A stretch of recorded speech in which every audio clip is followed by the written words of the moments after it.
여보, 당신 이제 쉬어도 돼. 내가 기계로 돈 벌게. 1년쯤 전 남편이 제게 한 약속이었습니다.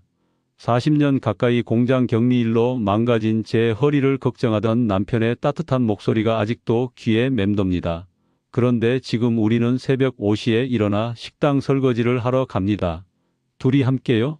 평생 모은 돈 전부 1억이 훨씬 넘는 거금이 단 몇 달 만에 사라졌습니다. 무인 세탁소라는 세 글자 때문이었죠. 기계만 돌리면 자동으로 돈이 벌린다는 말을 믿었던 게 화근이었습니다. 40년 가까이 섬유 공장을 운영하던 남편이 이렇게 무너질 줄은 꿈에도 몰랐습니다. 도대체 저희 부부에게 무슨 일이 있었던 걸까요? 지금부터 그 기록을 들려드리겠습니다. 시청 전 구독과 좋아요를 누르시면 로또에 당첨되는 행운이 올 수 있습니다. 그리고 지금 어디에서 시청하고 계신지 댓글로 남겨주세요. 여러분의 이야기도 듣고 싶습니다. 그럼 지금부터 시작되는 이야기 속으로 함께 들어가 볼까요? 공장 문을 닫은 날은 봄이 시작되는 계절이었습니다. 40년 가까이 운영하던 섬유 공장이었지만 중국산 저가 제품들이 밀려오면서 더는 버틸 수가 없었습니다. 마지막 날 기계들을 하나씩 둘러보는데 가슴이 먹먹했습니다. 이 기계들과 함께한 세월이 주마등처럼 스쳐 지나갔습니다. 태민아, 이제 어쩌려고? 아내가 조용히 물었습니다. 40년 가까이 공장 격리를 보던 아내의 목소리에도 불안이 묻어났습니다. 아내는 몇 년 전부터 허리 디스크로 고생하고 있었습니다. 오래 앉아서 장부를 보던 탓이었습니다. 병원에서는 무거운 것 들지 말고 쉬라고 했지만 아내는 공장 문 닫는 날까지 일했습니다. 괜찮아, 뭐라도 하면 되지. 그렇게 대답했지만 사실 막막했습니다. 63세 나이에 다시 시작한다는 게 쉬운 일은 아니었으니까요. 통장에는 공장 정리하고 남은 돈이 1억이 훨씬 넘게 있었습니다. 40년 가까이 모은 돈이었습니다. 많은 돈은 아니었지만 그래도 우리 부부가 여생을 살아갈 수 있는 돈이라고 생각했습니다. 그날 밤 아내가 허리를 주무르며 신음하는 소리가 들렸습니다. 방문을 열고 들어가니 아내가 파스를 붙이고 있었습니다. 또 아파? 응, 오늘 좀 무리했나 봐. 아내의 구부정한 등을 보는데 가슴이 저렸습니다. 40년 동안 내 옆에서 묵묵히 일해준 사람이었습니다. 화려하진 않았지만 성실하게 살았던 우리 부부였습니다. 그런 아내가 이제는 제대로 허리도 못 펴고 있었습니다. 순이야, 이제 당신은 쉬어. 뭐? 내가 뭐 하나 해서 돈 벌게. 당신은 이제 허리 치료나 받고 편하게 지내. 아내는 고개를 저었습니다. 무슨 소리야? 우리 나이에 뭘 새로 시작해. 아니야, 요즘은 기계로 다 하잖아. 나도 뭔가 찾아볼게. 그날 밤 나는 잠이 오지 않았습니다. 아내를 편하게 해주고 싶다는 생각뿐이었습니다. 40년 동안 고생만 시킨 것 같아 미안했습니다. 이제라도 아내가 쉴 수 있게 해주고 싶었습니다. 기계가 알아서 돌아가는 사업이 있다면 좋겠다는 생각이 들었습니다. 며칠 후 인터넷을 뒤지던 중 무인 세탁소라는 단어를 발견했습니다. 클릭해서 들어가 보니 무인 자동 시스템, 손 안 대고 월 수익, 노후 준비. 최적 같은 문구들이 눈에 들어왔습니다. 사진 속에는 깔끔한 세탁소 안에 줄지어 선 기계들이 보였습니다. 기계만 있으면 자동으로 운영됩니다. 그 한 문장이 계속 머릿속을 맴돌았습니다. 기계로 돈을 번다. 아내는 쉬고. 나는 가끔 매장만 확인하면 된다. 그런 그림이 그려졌습니다. 40년 동안 공장을 운영했으니 기계 다루는 건 자신 있었습니다. 세탁소 기계쯤이야 어렵지 않을 거라고 생각했습니다. 여보, 이거 한번 봐봐. 저녁 식사 후 아내에게 노트북을 보여줬습니다. 무인 세탁소? 이게 뭐야? 기계만 돌아가면 되는 거래. 사람이 없어도 손님들이 알아서 쓰고 카드로 결제한대. 아내는 화면을 들여다보며 고개를 갸웃거렸습니다. 그게 정말 돈이 돼? 봐봐. 여기 후기들 보면 다들 괜찮다고 하잖아. 사실 후기가 진짜인지 가짜인지는 알 수 없었습니다. 하지만 그때에 나는 믿고 싶었습니다. 아내를 쉬게 해줄 방법을 찾았다는 생각에 들떠 있었습니다. 설명회가 있네. 다음 주에. 설명회? 응, 무료래. 한번 가볼까? 아내는 잠시 망설이다가 고개를 끄덕였습니다. 그래, 알아는 보자. 그날 밤 나는 설명회 신청 버튼을 눌렀습니다. 이름과 연락처를 입력하고 신청 완료 버튼을 누르는 순간 가슴이 두근거렸습니다. 새로운 시작이 될 거라고 믿었습니다. 아내가 편해질 수 있는 길을 찾았다고 생각했습니다. 그게 시작이었습니다. 돌이켜 생각해보면 그때부터 뭔가 잘못되고 있었던 것 같습니다. 하지만 그때의 나는 몰랐습니다. 40년 공장 운영 경험이 있으니 세탁소쯤은 문제 없을 거라고 그렇게 착각하고 있었습니다. 설명회는 강남 쪽 어딘가에 있는 깔끔한 사무실에서 열렸습니다. 지하철을 2번 갈아타고 도착했는데 생각보다 많은 사람들이 모여 있었습니다. 다들 나와 비슷한 나이대였습니다. 50대 후반에서 60대 초반쯤 되어 보이는 사람들이었습니다. 어서 오세요. 김태민 사장님이시죠? 입구에서 젊은 남자가 반갑게 맞이했습니다. 명함을 건네는데 창업 컨설팅팀 박 실장이라고 적혀 있었습니다. 정장 차림에 밝은 미소를 띤 그는 신뢰감을 주는 인상이었습니다. 네, 맞습니다. 공장 운영하셨다고 들었습니다. 대단하시네요. 그럼 기계 쪽은 잘 아시겠어요? 그 말에 어깨가 으쓱했습니다. 40년 가까이 기계를 다뤘으니 당연히 자신 있었습니다. 회의실에 들어가니 스크린이 켜져 있었고 30명 정도가 앉아 있었습니다. 앞쪽엔 깔끔한 PPT 자료가 준비되어 있었습니다. 박 실장이 앞으로 나가 발표를 시작했습니다. 여러분, 노후 준비 제대로 하고 계십니까? 첫 질문부터 가슴을 찔렀습니다. 나는 준비가 안 되어 있었으니까요. 무인 세탁소는 이제 대세입니다. 1인 가구 증가, 맞벌이 부부 증가, 대형 빨래 수요 증가, 모든 조건이 완벽합니다. 스크린에는 화려한 그래프들이 나타났습니다. 시장 규모가 매년 커지고 있다는 자료였습니다. 기계만 설치하면 자동으로 운영됩니다. 24시간 무인으로 돌아가고 여러분은 하루에 한 번 앱만 확인하시면 됩니다. 박 실장의 말투는 확신에 차 있었습니다. 그가 보여준 사진 속 세탁소는 정말 깔끔했습니다. 밝은 조명 아래 반짝이는 기계들이 줄지어 서 있었습니다. 월 평균 수익은 어느 정도 되나요? 옆자리에 앉은 사람이 손을 들고 물었습니다. 입지에 따라 다르지만 평균적으로 월 200에서 300 정도는 나옵니다. 고정비 빼고 순수익 기준입니다. 그 말에 여기저기서 웅성거리는 소리가 들렸습니다. 나도 마음이 흔들렸습니다.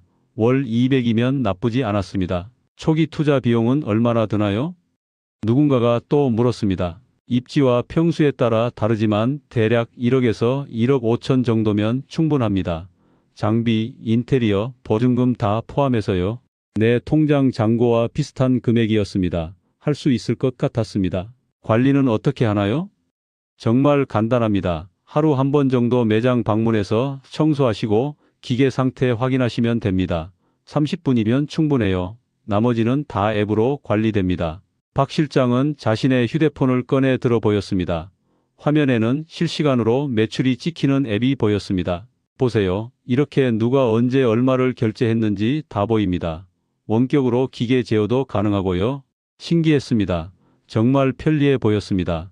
나는 그 순간 메모를 해야겠다는 생각조차 하지 않았습니다. 40년 공장 운영한 경험이 있으니 이 정도는 귀로 듣고도 다 이해할 수 있다고 생각했습니다.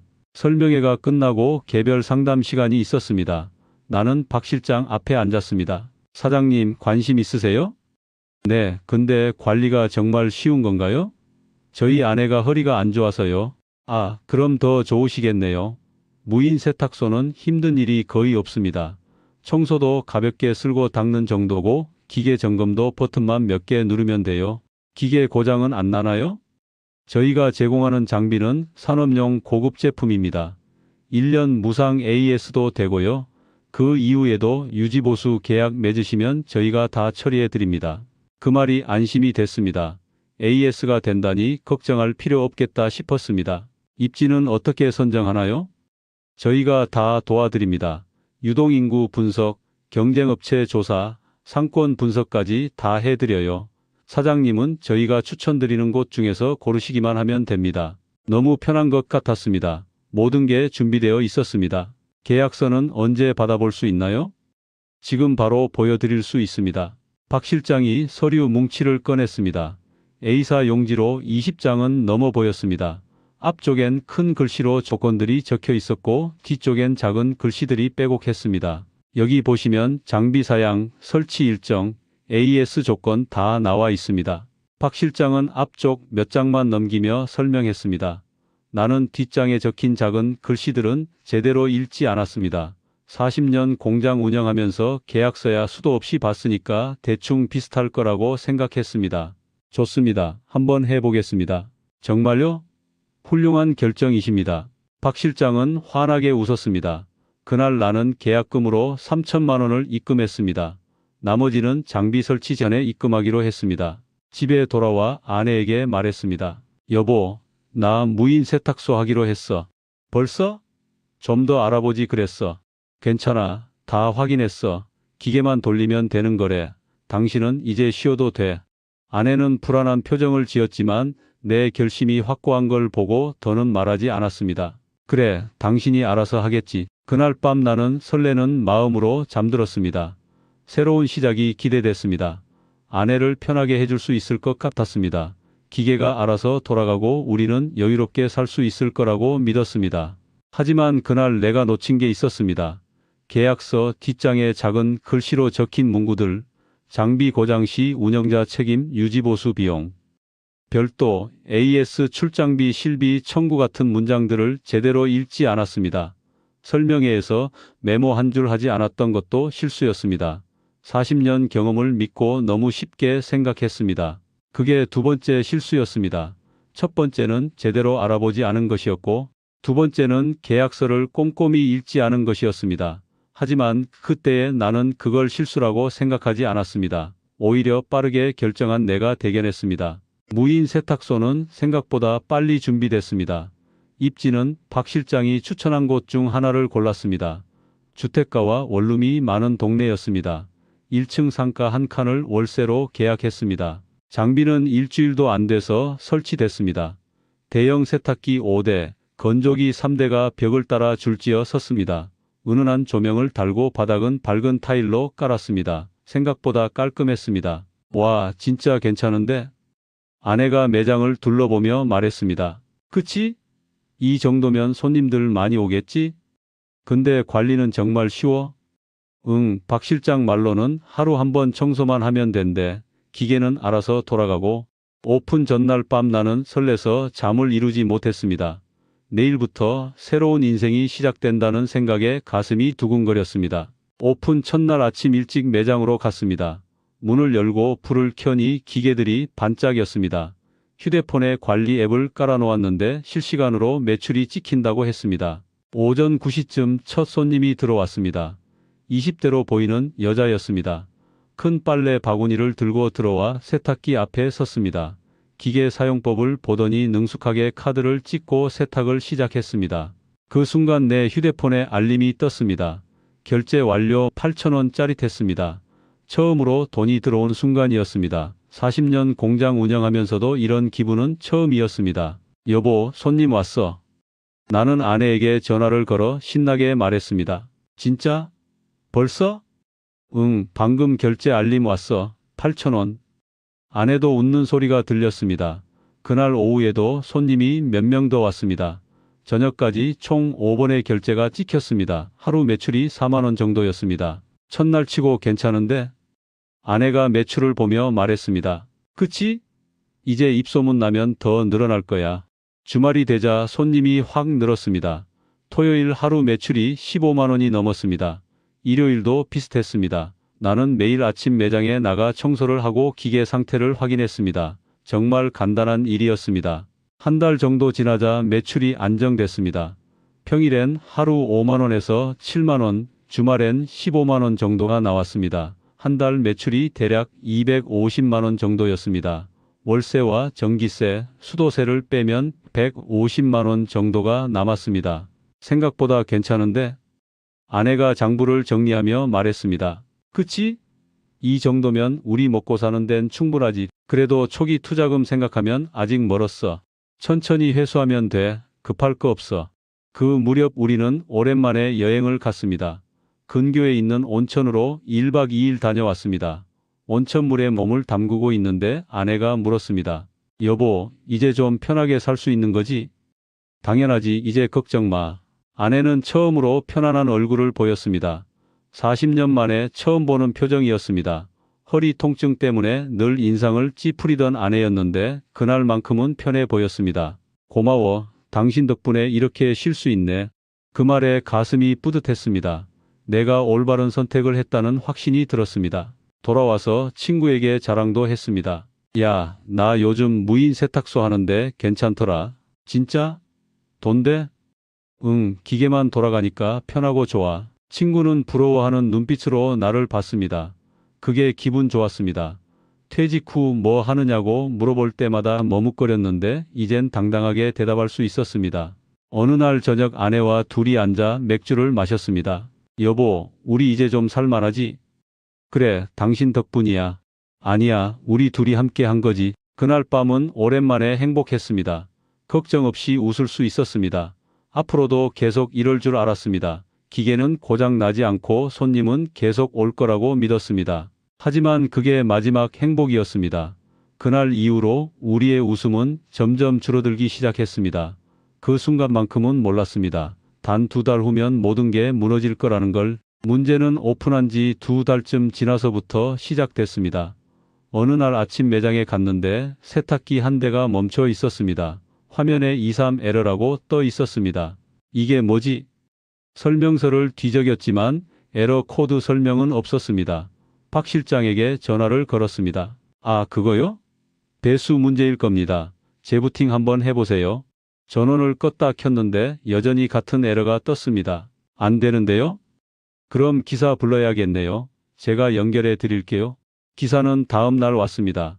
기계를 열어보더니 부품 하나가 고장 났다고 했습니다. 이거 교체해야 합니다. 얼마나 드나요? 부품값 15만 원, 출장비 5만 원, 총 20만 원입니다. 깜짝 놀랐습니다. 오픈한 지 2달밖에 안 됐는데 벌써 수리비가 나왔습니다. AS 안 되나요? 아직 1년도 안 됐는데 계약서 보셨죠? 소모품은 AS 대상이 아닙니다. 그제야 계약서를 다시 꺼내 봤습니다. 뒷장에 작은 글씨로 적혀 있었습니다. 소모품 및 사용자 과실에 의한 고장은 유상 처리 그걸 못 봤습니다. 아니 보긴 봤는데 대수롭지 않게 넘겼습니다. 수리를 마치고 일주일쯤 지났을 때 이번엔 다른 기계에서 문제가 생겼습니다. 카드 결제가 되지 않는다는 연락이 왔습니다. 매장으로 달려갔더니 손님 한 명이 난감한 표정으로 서 있었습니다. 죄송합니다. 금방 해결하겠습니다. 휴대폰으로 관리 앱을 열어봤지만 원인을 알 수 없었습니다. 결국 또 기사를 불렀습니다. 이번엔 결제 단말기 문제였습니다. 수리비 10만 원이 나갔습니다. 그 무렵부터 기계 고장이 잦아졌습니다. 일주일에 한 번씩은 뭔가 문제가 생겼습니다. 문이 안 열린다, 세제가 안 나온다, 탈수가 안 된다. 온갖 문제가 터졌습니다. 그때마다 기사를 불렀고 수리비가 나갔습니다. 무인이라면서 왜 이렇게 손이 많이 가? 아내가 한숨을 쉬며 말했습니다. 좀만 지나면 안정될 거야. 하지만 상황은 나아지지 않았습니다. 오히려 더 나빠졌습니다. 오픈한 지 3개월쯤 됐을 때 더 큰 문제가 생겼습니다. 매장에서 200m쯤 떨어진 곳에 대형 프랜차이즈 무인 세탁소가 오픈한다는 현수막이 걸렸습니다. 저게 뭐야? 현수막을 보는 순간 가슴이 철렁했습니다. 대형 프랜차이즈였습니다. 기계도 더 많고 시설도 더 좋아 보였습니다. 일주일 후 그 세탁소가 문을 열었습니다. 오픈 이벤트로 30% 할인을 한다는 광고가 붙어 있었습니다.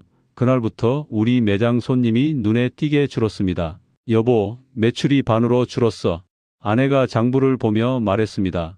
하루 평균 5만 원 하던 매출이 2만 원에서 3만 원으로 떨어졌습니다. 주말 매출도 반토막 났습니다. 경쟁업체가 생기니까 그런가 봐. 조금 기다리면 다시 회복될 거야. 하지만 회복되지 않았습니다. 오히려 매출은 계속 떨어졌습니다. 그 무렵 우연히 옆 가게 사장님과 이야기를 나눴습니다. 요즘 장사 어때요? 힘들죠 뭐. 사장님은요? 저도 별로예요. 손님이 많이 줄었어요. 그럴 만도 하죠. 요즘은 집집마다 대형 세탁기 있잖아요. 예? 우리 동네 새로 지은 아파트 보세요. 전부 대형 세탁기에 건조기까지 있어요. 굳이 세탁소 올 이유가 없죠. 그 말에 뒤통수를 맞은 기분이었습니다. 생각해보니 맞는 말이었습니다. 요즘 나오는 세탁기들은 용량도 크고 기능도 좋았습니다. 건조기까지 있으면 굳이 세탁소를 찾을 필요가 없었습니다. 집에 돌아와 인터넷을 검색해 봤습니다. 무인 세탁소 창업 실패 같은 검색어를 쳐봤습니다. 수많은 글이 나왔습니다. 다들 비슷한 이야기였습니다. 초반엔 괜찮다가 경쟁업체가 생기고 기계가 고장나면서 망했다는 내용들이었습니다. 장비 회사만 돈 번다. 프랜차이즈 본사만 배부르다. 무인이 아니라 무책임 같은 댓글들이 눈에 들어왔습니다.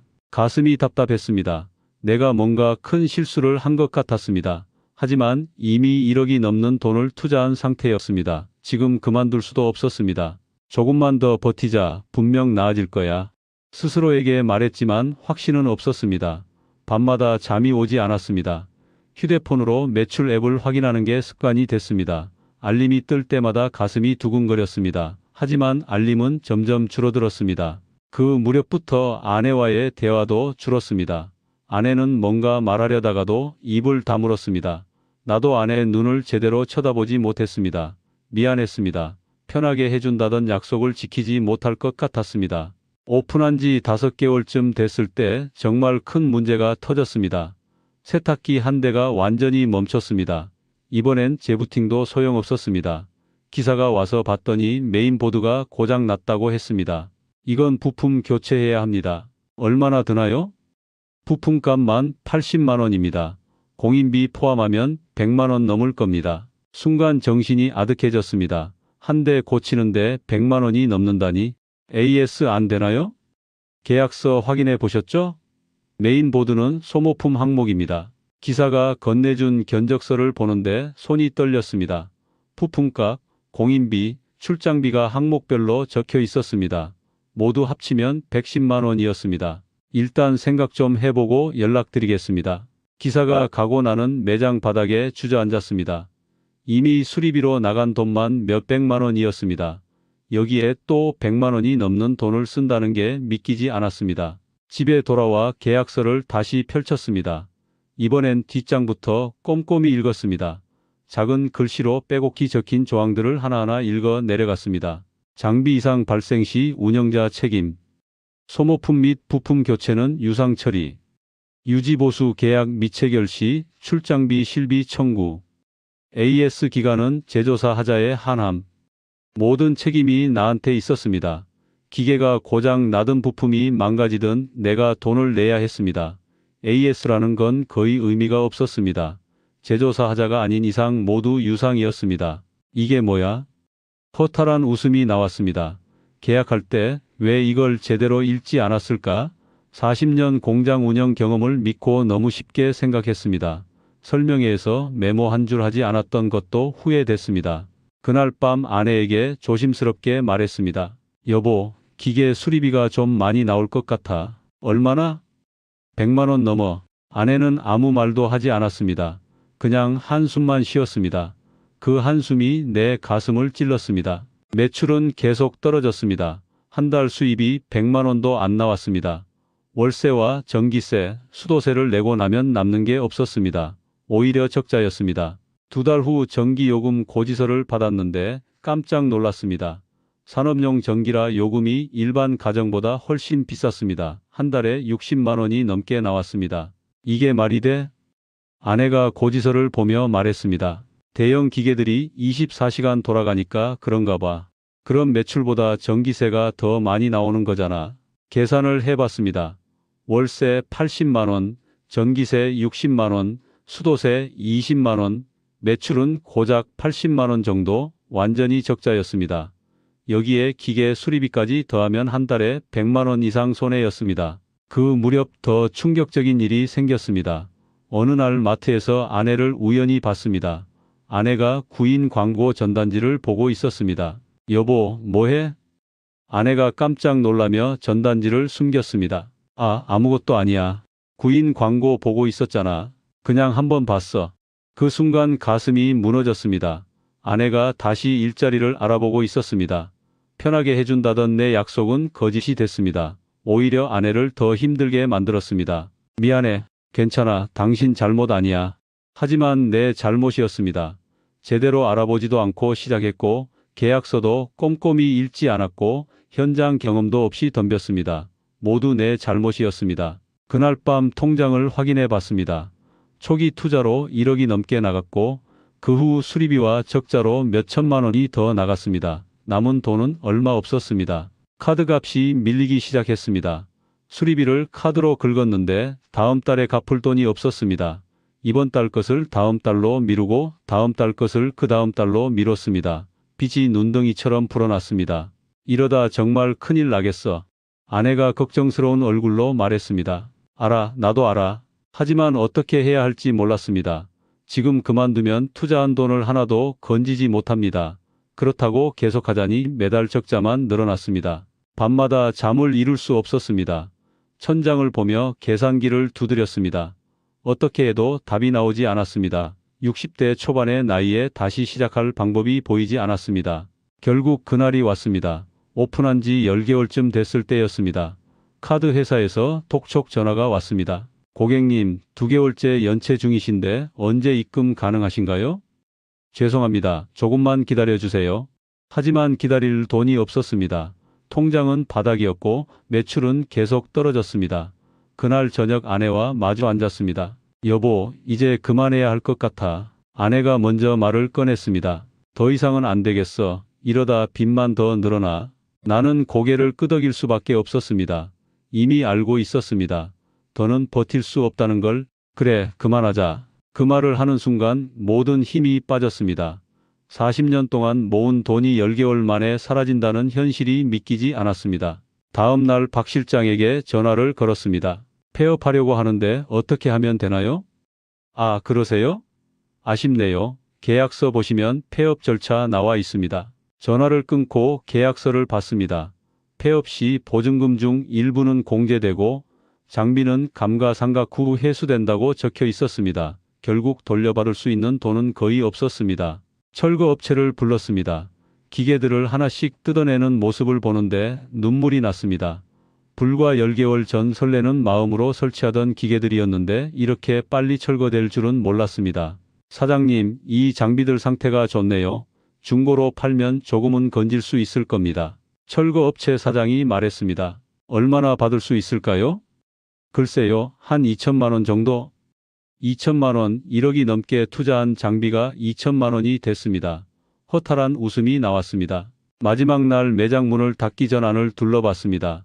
텅 빈 공간에 먼지만 날렸습니다. 10개월 동안 내 꿈이었던 곳이었는데 이제는 아무것도 남지 않았습니다. 집에 돌아와 아내와 마주 앉았습니다. 저녁상이 차려져 있었지만 밥이 넘어가지 않았습니다. 숟가락을 들었다 놓았다 반복만 했습니다. 여보, 미안해. 무슨 소리야. 편하게 해준다고 했는데 오히려 더 힘들게 만들었어. 아내는 고개를 저었습니다. 당신 잘못만은 아니야. 우리 둘이 같이 선택한 거니까. 그 말에 눈물이 났습니다. 40년을 함께 살아온 아내였습니다. 고생만 시키고 제대로 해준 게 없었습니다. 우리 이제 어떻게 해? 이래야지 뭐. 우리 나이에? 그래도 해야지. 달리 방법이 있어? 아내의 목소리는 담담했습니다. 오히려 내가 더 무너졌습니다. 그날 밤 통장 잔고를 확인했습니다. 남은 돈은 1,000만 원도 안 됐습니다. 1억이 훨씬 넘던 돈이 10개월 만에 거의 다 사라졌습니다. 40년 동안 모은 돈이었습니다. 카드 빚은 몇백만 원이 남아 있었고 이번 달 생활비도 없었습니다. 63세와 61세의 나이에 우리는 다시 시작해야 했습니다. 아들에게 전화를 걸까 망설였지만 차마 할 수 없었습니다. 딸에게도 말할 수 없었습니다. 자식들한테 손 벌리고 싶지 않았습니다. 이건 내가 저지른 일이니 내가 책임져야 했습니다. 다음 날부터 구인 사이트를 뒤지기 시작했습니다. 식당 설거지, 마트 물류, 주유소 야간, 택배 상하차, 60대가 할 수 있는 일은 많지 않았습니다. 여보, 여기 식당 설거지 구한대. 아내가 휴대폰을 보며 말했습니다. 둘이 같이? 응, 부부 환영이래. 그렇게 우리는 함께 이력서를 쓰기 시작했습니다. 63세와 61세, 섬유공장 사장과 격리, 그런 경력이 이제는 무의미했습니다. 식당 설거지 자리를 얻기 위해 고개를 숙여야 했습니다. 면접은 생각보다 빨리 잡혔습니다. 동네 한식당이었습니다. 사장님은 50대 초반쯤 돼 보였습니다. 우리 부부를 보더니 난감한 표정을 지었습니다. 연세가 좀 있으신데 괜찮으시겠어요? 네, 괜찮습니다. 설거지가 생각보다 힘든 일이에요. 서서 하는 일이라 해보겠습니다. 사장님은 잠시 망설이다가 고개를 끄덕였습니다. 그럼 내일부터 나오세요. 새벽 5시입니다. 감사합니다. 고개를 숙이는데 자존심이 무너지는 소리가 들렸습니다. 40년 동안 30명을 고용하던 사장이었는데 이제는 설거지 자리 하나 얻으려고 고개를 숙이고 있었습니다. 첫 출근 날 새벽 4시 반에 일어났습니다. 아내도 함께 일어나 씻었습니다. 둘이 나란히 걸어서 식당으로 갔습니다. 새벽 거리는 조용했습니다. 여보, 괜찮아? 응, 괜찮아. 하지만 괜찮지 않았습니다. 가슴이 답답했고 발걸음이 무거웠습니다. 식당 뒷문으로 들어가니 주방이 보였습니다. 커다란 싱크대 앞에 설거지할 그릇들이 쌓여 있었습니다. 여기서 하시면 됩니다. 고무장갑 끼시고 사장님이 간단히 설명하고 나갔습니다. 나와 아내는 마주보며 쓴웃음을 지었습니다. 시작해볼까? 그래. 처음엔 서툴렀습니다. 그릇을 떨어뜨리기도 하고 물이 튀기도 했습니다. 40년 동안 기계를 다루던 손이 설거지에는 익숙하지 않았습니다. 1시간쯤 지나자 허리가 아프기 시작했습니다. 계속 서서 하는 일이라 다리도 저렸습니다. 옆을 보니 아내가 허리를 손으로 받치고 있었습니다. 괜찮아? 응, 좀 쉬면 돼. 하지만 쉴 시간이 없었습니다. 그릇은 계속 쌓였고 우리는 계속 씻어야 했습니다. 점심시간이 되자 사장님이 밥을 주었습니다. 주방 한구석에 앉아 밥을 먹는데 눈물이 날 것 같았습니다. 불과 1년 전만 해도 공장 사무실에서 여유롭게 점심을 먹었는데 이제는 주방 구석에서 밥을 먹고 있었습니다. 여보, 밥 먹어. 아내가 말했습니다. 아내도 눈물을 참고 있는 것 같았습니다. 응, 첫 월급은 한 달 후 받았습니다. 둘이 합쳐서 300만 원 정도였습니다. 40년 전 처음 취직했을 때보다 적은 돈이었습니다. 하지만 감사했습니다.